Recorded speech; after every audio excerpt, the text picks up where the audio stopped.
Primeira carta de Paulo aos Coríntios, capítulo 1. Eu, Paulo, que fui chamado pela vontade de Deus para ser apóstolo de Cristo Jesus, escrevo, junto com o irmão Sóstenes, esta carta à Igreja de Deus que está na cidade de Corinto. Escrevo a todos os que, pela sua união com Cristo Jesus, foram chamados para pertencerem ao povo de Deus.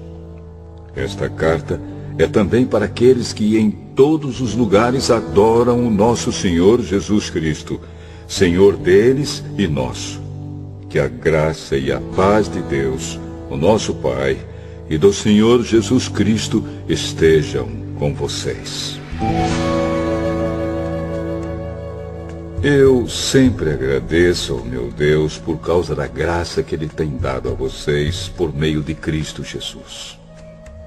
Por estarem unidos com Cristo Jesus, vocês foram enriquecidos em tudo, tanto no dom de anunciar o Evangelho, como no dom da sabedoria espiritual. A mensagem a respeito de Cristo está tão firme em vocês, que vocês não têm deixado de receber nenhum dom espiritual, enquanto esperam a vinda do nosso Senhor Jesus Cristo. Cristo vai conservá-los firmes até o fim, para que no dia da volta do nosso Senhor Jesus Cristo, vocês não tenham culpa de nada. Deus é fiel e chamou vocês para que vivam em união com o seu Filho Jesus Cristo, o nosso Senhor.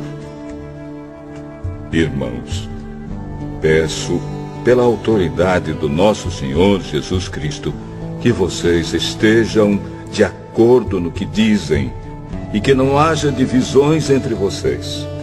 Sejam completamente unidos num só pensamento e numa só intenção. Pois, meus irmãos, algumas pessoas da família de Cloé me contaram que existem brigas entre vocês. O que eu quero dizer é isto.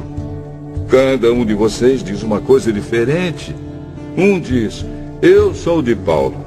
Outro, eu sou de Apolo. Outro, eu sou de Pedro. E ainda outro, eu sou de Cristo. Por acaso Cristo foi dividido em várias partes? Será que Paulo morreu crucificado em favor de vocês? Ou será que vocês foram batizados em nome de Paulo? Graças a Deus que eu não batizei nenhum de vocês, a não ser Crispo e Gaio. Assim ninguém pode dizer que vocês foram batizados em meu nome. Ah, sim. Batizei também Estéfanas e a família dele. Mas não lembro de ter batizado mais ninguém. Pois Cristo não me enviou para batizar, mas para anunciar o Evangelho. E anunciá-lo sem usar a linguagem da sabedoria humana, para não tirar o poder da morte de Cristo na cruz. De fato, a mensagem da morte de Cristo na cruz é loucura para os que estão se perdendo. Mas para nós, que estamos sendo salvos, é o poder de Deus.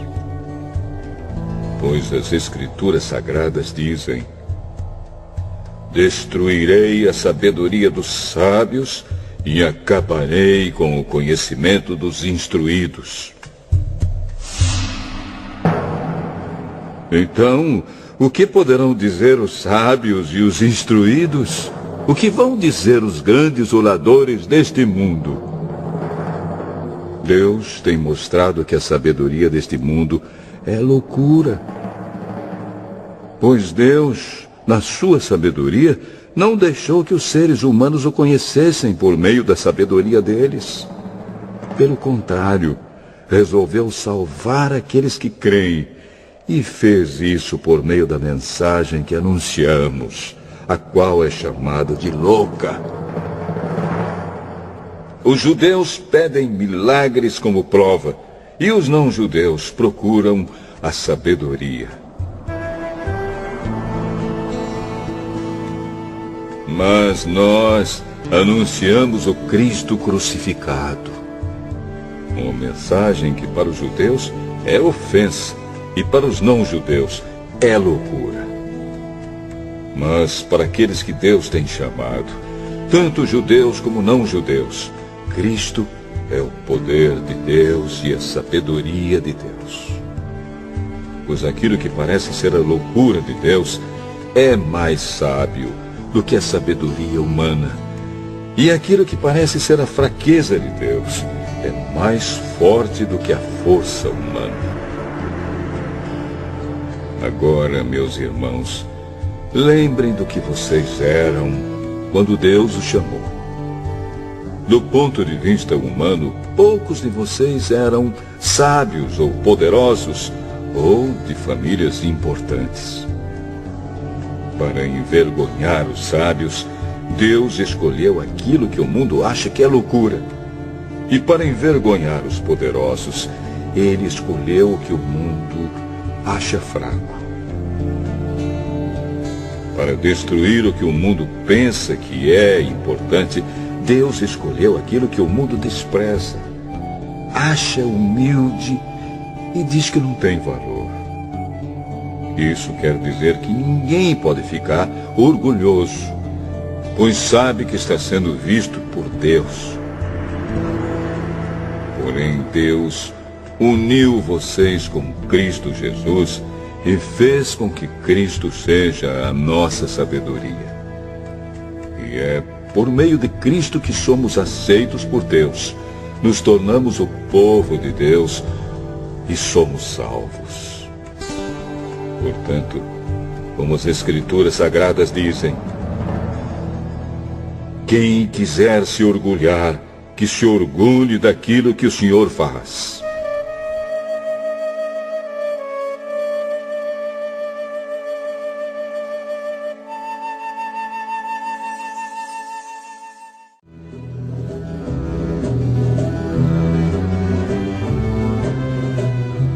Primeira carta aos Coríntios, capítulo 2.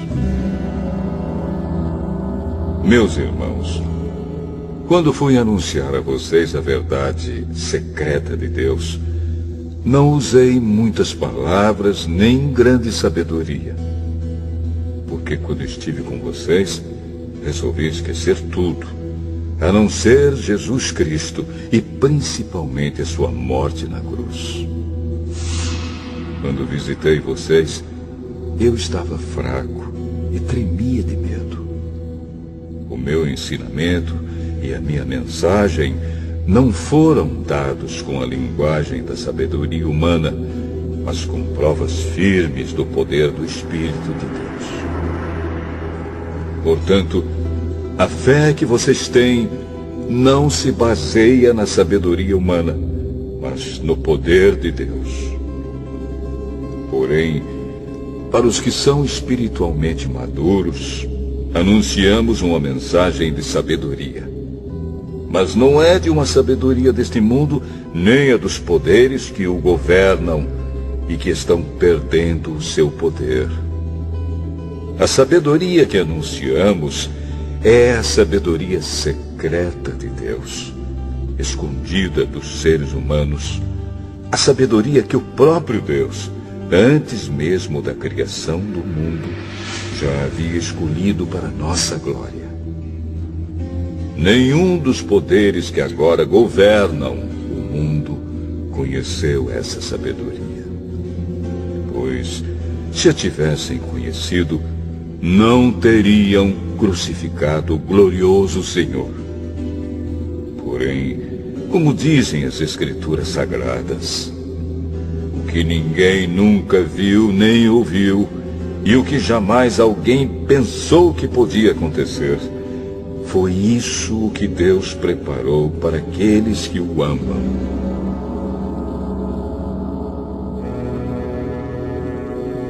Mas foi a nós que Deus, por meio do Espírito, revelou o seu segredo. O Espírito Santo examina tudo, até mesmo os planos mais profundos e escondidos de Deus. Quanto ao ser humano, somente o Espírito que está nele é que conhece tudo a respeito dele. E quanto a Deus, somente o seu próprio Espírito conhece tudo a respeito dele. Não foi o Espírito deste mundo que nós recebemos, mas o Espírito mandado por Deus, para que possamos entender tudo o que Deus nos tem dado. Portanto, quando falamos, nós usamos palavras ensinadas pelo Espírito de Deus e não palavras ensinadas pela sabedoria humana. Assim explicamos as verdades espirituais aos que são espirituais. Mas quem não tem o Espírito de Deus não pode receber os dons que vêm do Espírito e, de fato, nem mesmo pode entendê-los. Essas verdades são loucura para essa pessoa, porque o sentido delas só pode ser entendido de modo espiritual. A pessoa que tem o Espírito Santo pode julgar o valor de todas as coisas, porém ela mesma não pode ser julgada por ninguém. Como dizem as Escrituras Sagradas, quem pode conhecer a mente do Senhor? Quem é capaz de lhe dar conselhos? Mas nós pensamos como Cristo pensa.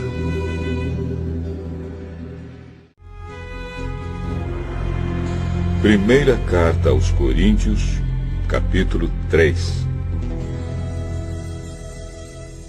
Na verdade, irmãos, eu não pude falar com vocês como costumo fazer com as pessoas que têm o Espírito de Deus. Tive de falar com vocês como se vocês fossem pessoas do mundo, como se fossem crianças na fé cristã. Tive de alimentá-los com leite e não com comida forte, pois vocês não estavam prontos para isso. E ainda não estão prontos, porque vivem como se fossem pessoas deste mundo. Quando existem ciumeiras e brigas entre vocês, será que isso não prova que vocês são pessoas deste mundo e fazem o que todos fazem? Quando alguém diz, eu sou de Paulo, e outro, eu sou de Apolo, será que assim não estão agindo como pessoas deste mundo? Afinal de contas, quem é Apolo? E quem é Paulo? Somos somente servidores de Deus. E foi por meio de nós que vocês creram no Senhor. Cada um de nós faz o trabalho que o Senhor lhe deu para fazer. Eu plantei, e Apolo regou a planta, mas foi Deus quem a fez crescer. De modo que não importa nem o que planta, nem o que rega, mas sim Deus, que dá o crescimento. Pois não existe diferença entre a pessoa que planta e a pessoa que rega. Deus dará a recompensa de acordo com o trabalho que cada um tiver feito. Porque nós somos companheiros de trabalho no serviço de Deus, e vocês são o terreno no qual Deus faz o seu trabalho. Vocês são também o edifício de Deus. Usando o dom que Deus me deu, eu faço o trabalho de um construtor competente. Põe o alicerce e outro constrói em cima dele. Porém, cada um deve construir com cuidado. Porque Deus já pôs Jesus Cristo como o único alicerce, e nenhum outro alicerce pode ser colocado. Alguns usam ouro ou prata ou pedras preciosas para construírem em cima do alicerce. E ainda outros usam madeira ou capim ou palha. O dia de Cristo vai mostrar claramente a qualidade do trabalho de cada um. Pois o fogo daquele dia mostrará o trabalho de cada pessoa. O fogo vai mostrar e provar a verdadeira qualidade do trabalho. Se aquilo que alguém construir em cima do alicerce resistir ao fogo, então o construtor receberá a recompensa. Mas, se o trabalho de alguém for destruído pelo fogo, então esse construtor perderá a recompensa. Porém, ele mesmo será salvo, como se tivesse passado pelo fogo para se salvar. Certamente vocês sabem que são o templo de Deus e que o Espírito de Deus vive em vocês. Assim, se alguém destruir o templo de Deus, Deus destruirá essa pessoa. Pois o templo de Deus é santo e vocês são o seu templo. Que ninguém engane a si mesmo. Se algum de vocês pensa que é sábio conforme a sabedoria humana, então precisa se tornar louco para ser de fato sábio. Pois aquilo que este mundo acha que é sabedoria, Deus acha que é loucura. Como dizem as Escrituras Sagradas. Deus pega os sábios nas suas espertezas. E também, o Senhor sabe que os pensamentos dos sábios não valem nada. Ninguém deve se orgulhar daquilo que as pessoas podem fazer. Pois tudo é de vocês. Isto é, Paulo, Apolo, Pedro, este mundo, a vida e a morte, o presente e o futuro. Tudo isso pertence a vocês. E vocês pertencem a Cristo. E Cristo pertence a Deus.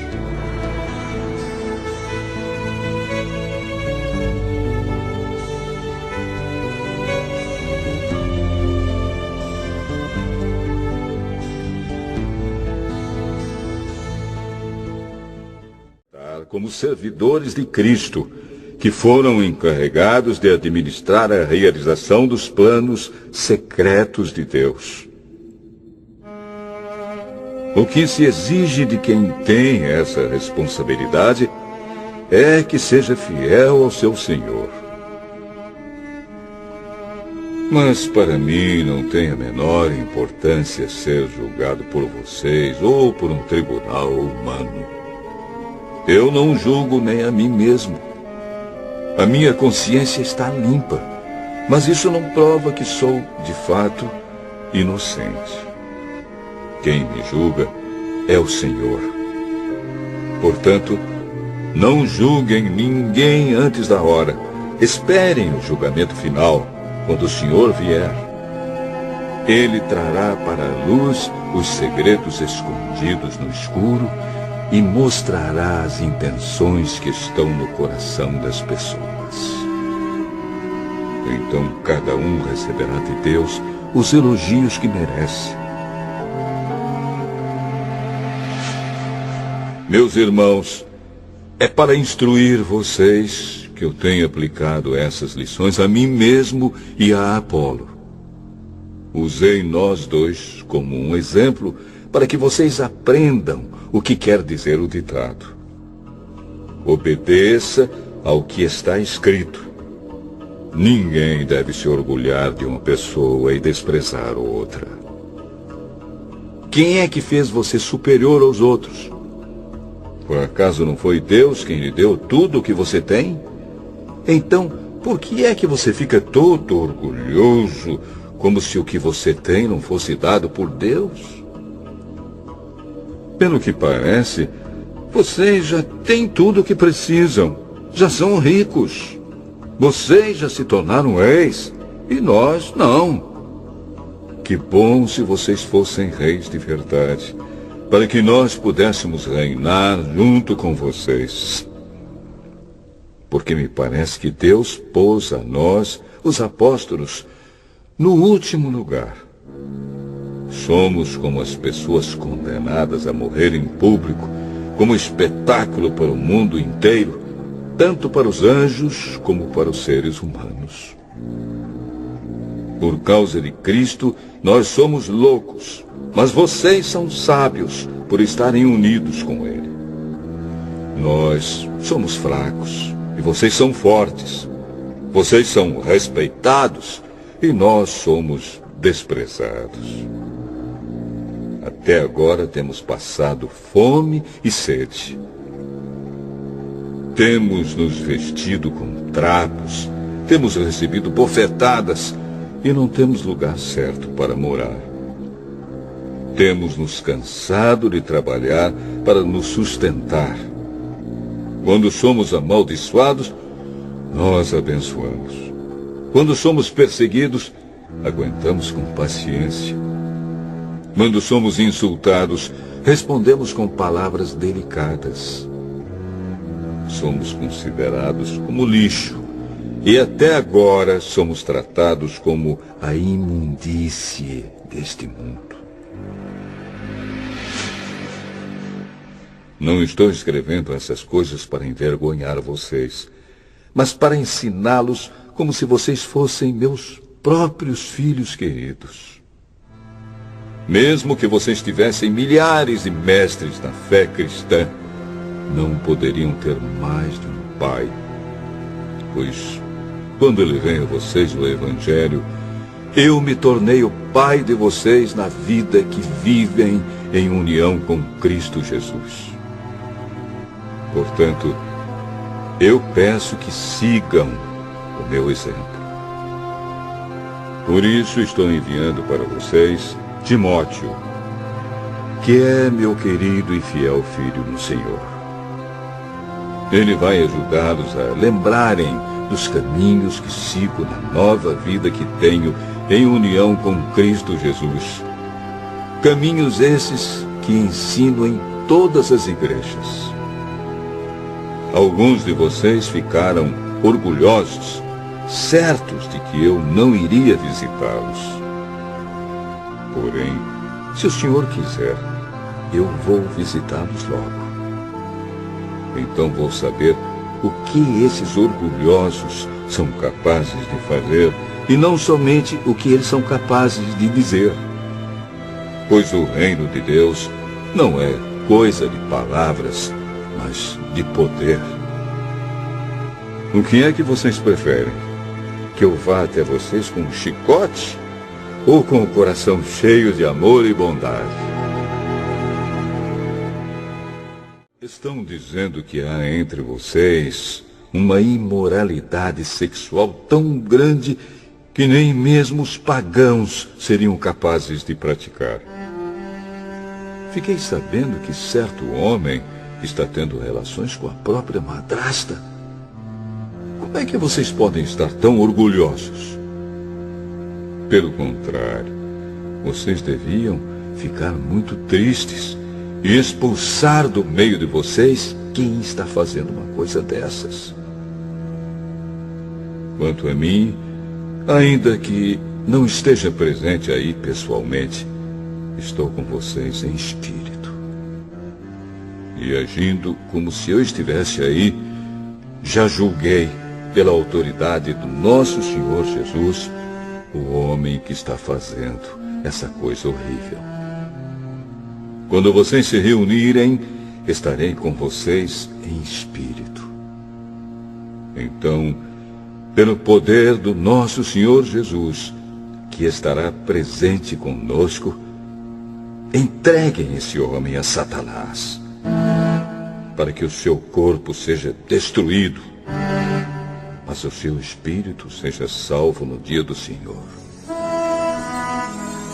Não está certo que vocês estejam orgulhosos. Vocês conhecem aquele ditado. Um pouco de fermento fermenta toda a massa. Joguem fora o velho fermento do pecado para ficarem completamente puros. Aí vocês serão como massa nova e sem fermento, como vocês, de fato, já são. Porque a nossa festa da Páscoa está pronta, agora que Cristo, o nosso Cordeiro da Páscoa, já foi oferecido em sacrifício.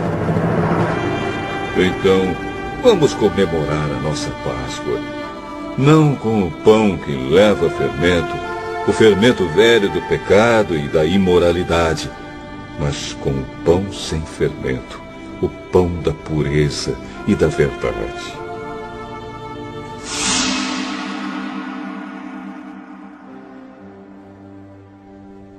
Na outra carta que escrevi a vocês, eu recomendei que vocês não tivessem nada a ver com gente imoral. Eu não quis dizer que neste mundo vocês devem ficar separados dos pagãos que são imorais, avarentos, ladrões ou que adoram ídolos.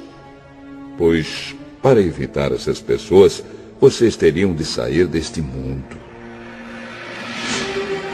O que eu digo é que vocês não devem ter nada a ver com ninguém que se diz irmão na fé, mas é imoral, ou avarento, ou adora ídolos, ou é bêbado, ou difamador, ou ladrão. Com gente assim, vocês não devem nem comer uma refeição. Afinal de contas, eu não tenho o direito de julgar os que não são cristãos. Deus os julgará. Mas será que vocês não devem julgar os seus irmãos na fé? Como dizem as Escrituras Sagradas: expulsem do meio de vocês esse homem imoral.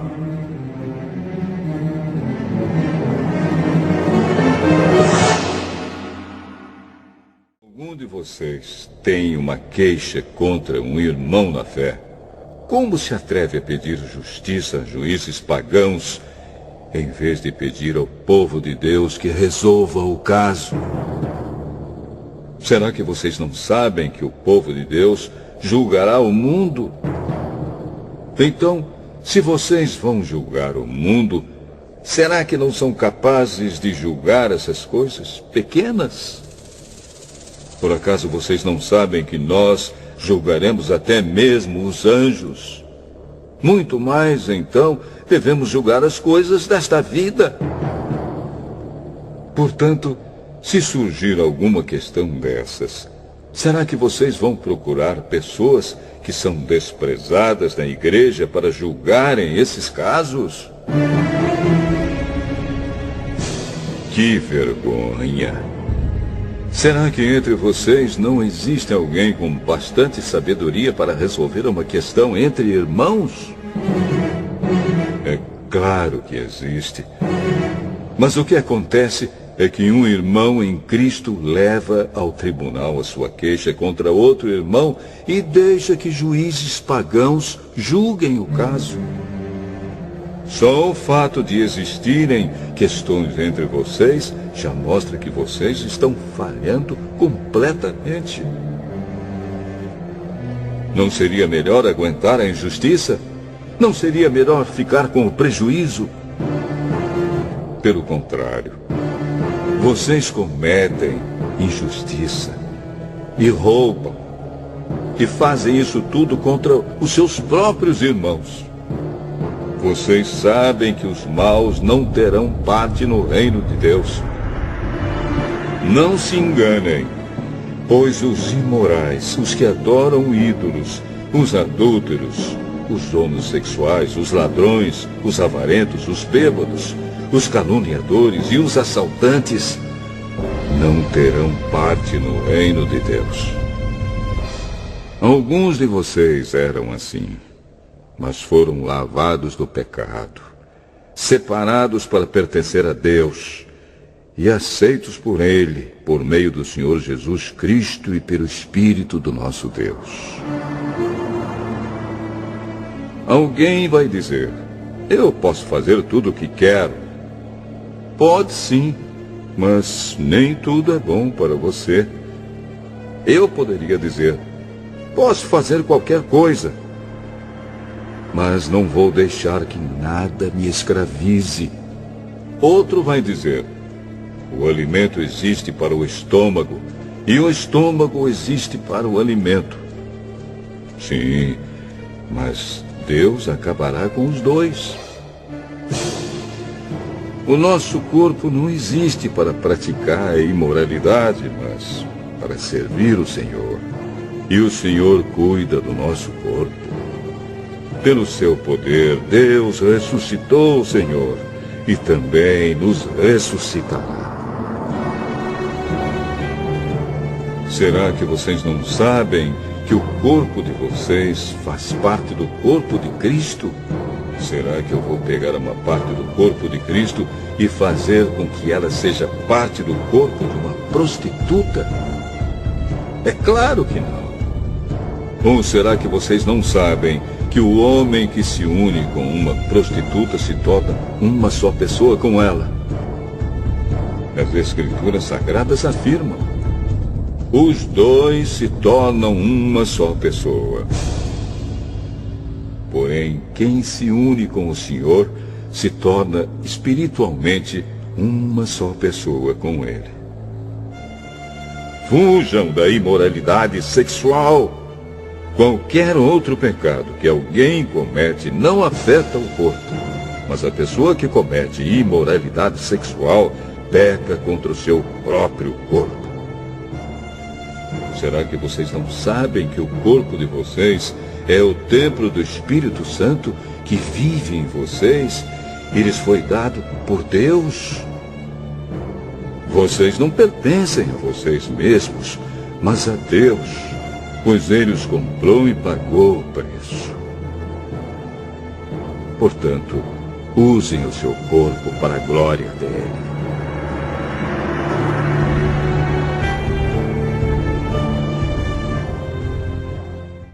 Agora, vou tratar dos assuntos a respeito dos quais vocês me escreveram.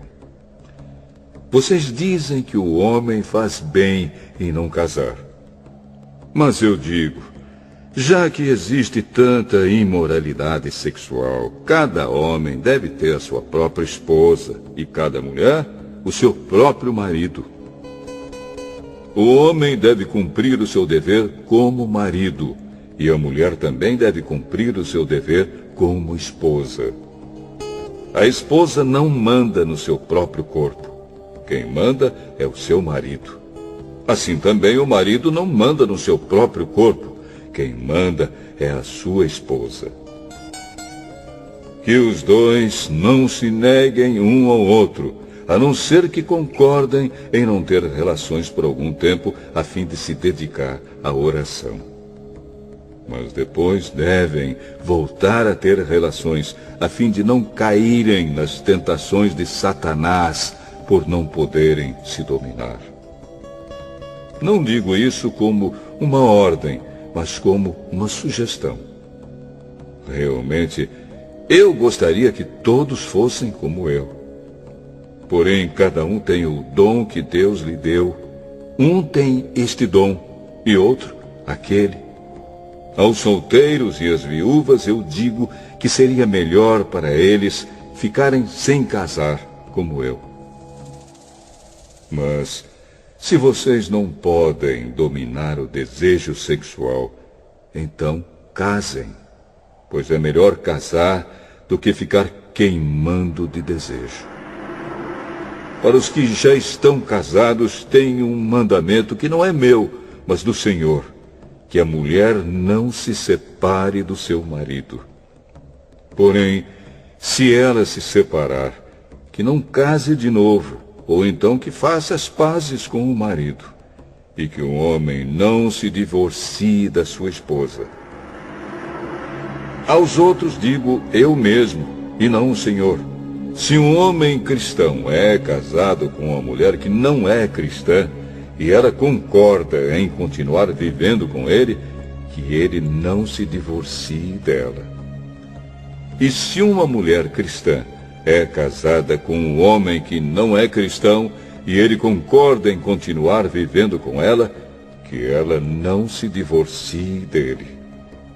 Pois Deus aceita o homem que não é cristão, por ele estar unido com a sua esposa cristã, e aceita a mulher que não é cristã por ela estar unida com o seu marido cristão.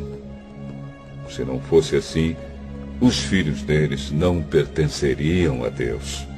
Mas, sendo assim, eles pertencem. Porém, se o marido não cristão ou a esposa não cristã quiser o divórcio, então que se divorcie. Nesses casos, o marido cristão ou a esposa cristã está livre para fazer como quiser, pois Deus chamou vocês para viverem em paz. Esposa cristã, como é que você pode ter certeza de que não vai salvar o seu marido? E você, marido cristão, como é que você pode ter certeza de que não vai salvar a sua esposa? Cada um deve continuar vivendo de acordo com o dom que o Senhor lhe deu e na condição em que se encontrava quando Deus o chamou. É essa a regra que eu ensino em todas as igrejas. Se um homem judeu que é circuncidado aceita o chamado de Deus, ele não deve tirar as marcas da circuncisão. E se um homem não judeu que não é circuncidado aceita o chamado de Deus, ele não deve circuncidar-se. Não faz diferença estar circuncidado ou não. O que importa é obedecer aos mandamentos de Deus. Cada um deve continuar como era quando aceitou o chamado de Deus. Você era escravo quando Deus o chamou? Não se preocupe com isso. Mas, se você pode se tornar livre, então aproveite a oportunidade. Pois o escravo que foi chamado pelo Senhor é agora um homem livre que pertence ao Senhor. Assim também, o homem livre que foi chamado por Cristo é escravo de Cristo. Deus comprou vocês por um preço. Portanto, não se tornem escravos de seres humanos. Irmãos, cada um deve continuar na presença de Deus, assim como era quando Deus o chamou. Para os solteiros, eu não tenho nenhum mandamento do Senhor. Porém, dou a minha opinião como uma pessoa que, pela misericórdia do Senhor, merece confiança. Por causa dos tempos difíceis em que vivemos, eu penso que é melhor para o homem ficar como está. Você tem esposa? Então não procure se separar dela. Você é solteiro? Então não procure esposa. Porém, se você casar, não estará cometendo pecado.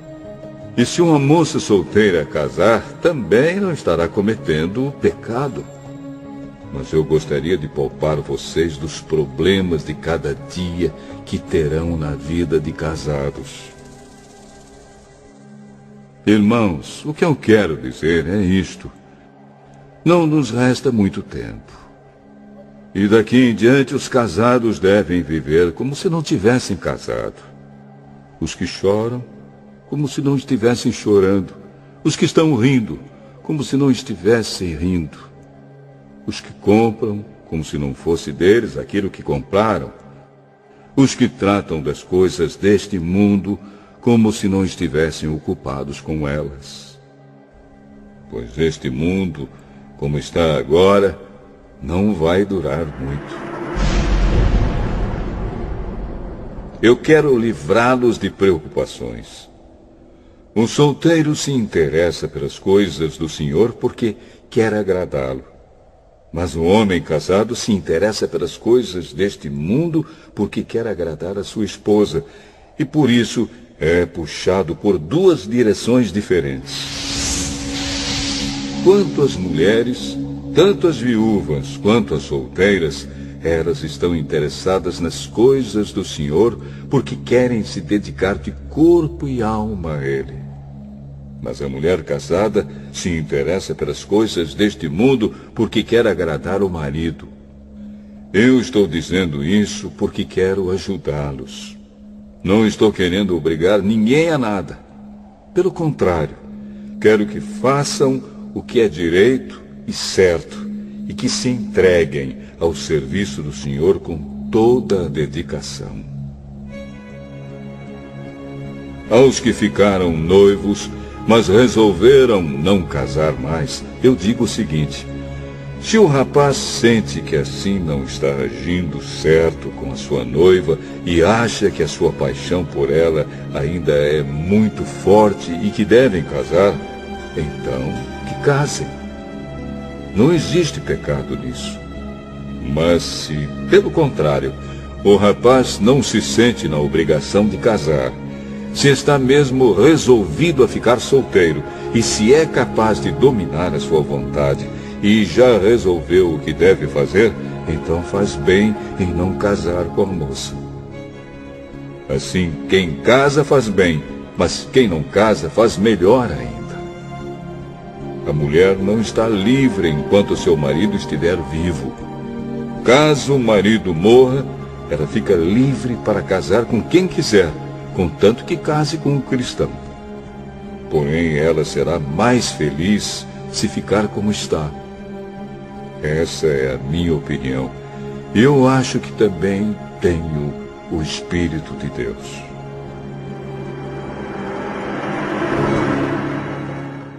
Capítulo 8. Agora vou tratar do problema dos alimentos oferecidos aos ídolos. Na verdade, como se diz, todos nós temos conhecimento. Porém, esse tipo de conhecimento enche a pessoa de orgulho, mas o amor nos faz progredir na fé.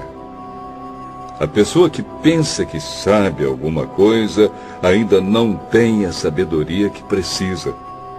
Mas quem ama a Deus é conhecido por Ele. Quanto a comer alimentos que tenham sido oferecidos aos ídolos, nós sabemos que um ídolo representa alguma coisa que realmente não existe.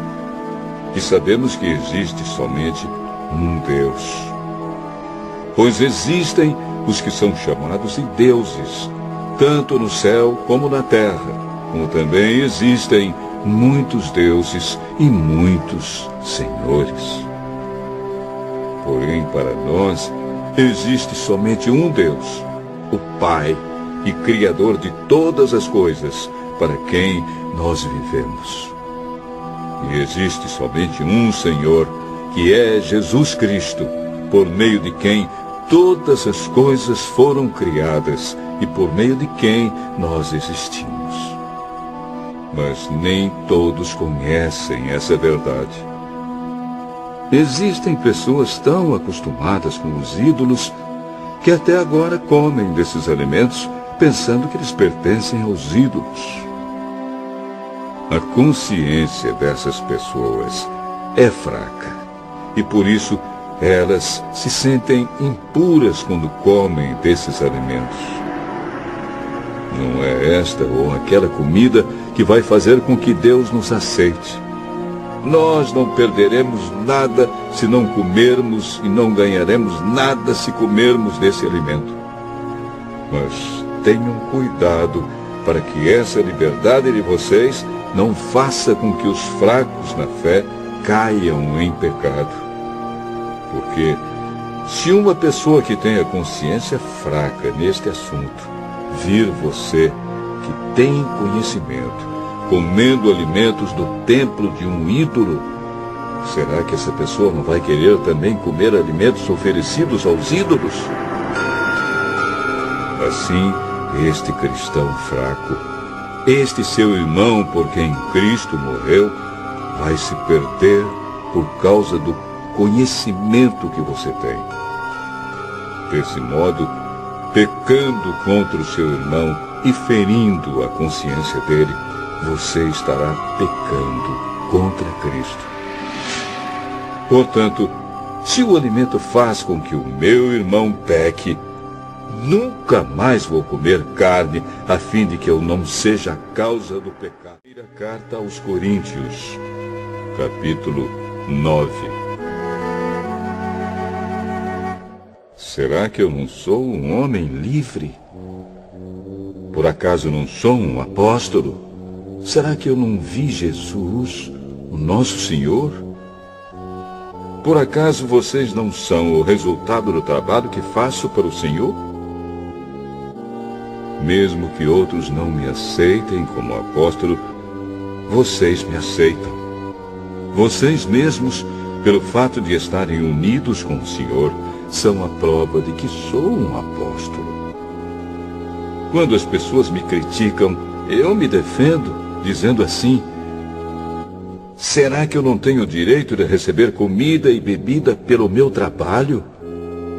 Será que nas minhas viagens eu não tenho o direito de levar comigo uma esposa cristã, como fazem os outros apóstolos, os irmãos do Senhor Jesus e também Pedro? Ou será que Barnabé e eu somos os únicos que temos de trabalhar para nos sustentar? Quem já ouviu falar de algum soldado que pagou as suas próprias despesas no exército? Ou qual é o fazendeiro que não come das uvas da sua própria plantação? Ou qual é o pastor que não toma do leite do seu gado? Não pensem que eu me apoio somente nesses exemplos da vida diária, pois a lei diz a mesma coisa. Na lei de Moisés está escrito assim: não amarrem a boca do boi quando ele estiver pisando o trigo. Por acaso Deus está interessado nos bois? Ou foi a nosso respeito que lhe disse isso? É claro que isso está escrito em nosso favor. Tanto a pessoa que planta como a que colhe fazem o seu trabalho na esperança de receber a sua parte da colheita. Se temos semeado entre vocês a semente espiritual, será demais se recebermos de vocês alguma recompensa material? Se outros têm o direito de esperar isso de vocês, será que nós não temos muito mais direito do que eles? No entanto, nós não temos usado esse direito. Pelo contrário, temos aguentado tudo para não atrapalhar o Evangelho de Cristo. Certamente vocês sabem que os que trabalham no templo, é do templo que recebem seus alimentos. E sabem também que os que oferecem sacrifícios no altar recebem uma parte da carne dos animais que são sacrificados ali. Assim o Senhor mandou também que aqueles que anunciam o Evangelho vivam do trabalho de anunciar o Evangelho. Mas eu não tenho usado nenhum desses direitos. Nem estou escrevendo isso agora para exigir esses direitos para mim mesmo. Eu preferiria morrer a fazer isso. E ninguém vai me tirar o orgulho que eu tenho de agir assim. Eu não tenho direito de ficar orgulhoso por anunciar o Evangelho. Afinal de contas, fazer isso é minha obrigação. Ai de mim se não anunciar o Evangelho. Por isso, se eu faço o meu trabalho por minha própria vontade, então posso esperar algum pagamento. Porém, se faço como um dever, é porque é um trabalho que Deus me deu para fazer. Nesse caso, qual é o pagamento que recebo? É a satisfação de anunciar o Evangelho sem cobrar nada e sem exigir os direitos que tenho como pregador do Evangelho. Sou um homem livre. Não sou escravo de ninguém. Mas eu me fiz escravo de todos a fim de ganhar para Cristo o maior número possível de pessoas. Quando trabalho entre os judeus, vivo como judeu a fim de ganhá-los para Cristo.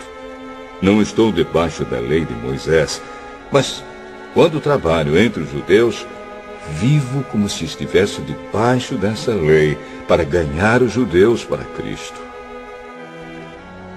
Assim também, quando estou entre os não-judeus, vivo fora da lei de Moisés a fim de ganhar os não-judeus para Cristo.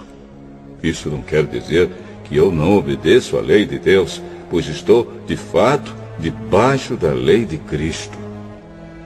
Quando estou entre os fracos na fé, eu me torno fraco também, a fim de ganhá-los para Cristo.